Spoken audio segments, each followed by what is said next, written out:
طيب احنا بنقول ايه؟ بنقول انها اشياء لا تباع ولا تشترى. اخويا السعودي، انت اكيد بتعبر عن نفسك، ما بتعبرش عن دولتك.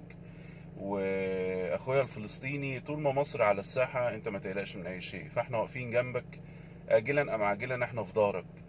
إيه الاخ السعودي، لو العروبة بالشكل ده احنا مش عايزين منك عروبة، ولا عايزين من اي حد عروبة. بس اكيد انت بتمثل نفسك، وبكررها تاني، انت بتمثل نفسك، ما بتمثلش اخواتنا السعوديين. ولو العروبة بالشكل ده مش عايزينها بصراحة.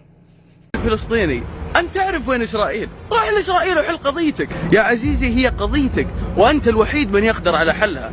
السعوديين ما هم فاضيين لك، حنا مشغولين في المستقبل، نبني نيوم ونبني مشروع البحر الأحمر وقاعدين نطمح طموحات عالية جدا، وتجينا أنت تشغلنا بقضيتك، لا أبوك على أبو قضيتك. عزيزي الفلسطيني، أزعجت أمنا بالعروبة. عزيزي نحن لسنا بحاجة عروبة الاقتصاد، العروبة اللي ما تجي لو إحنا أغنياء ما نبيها.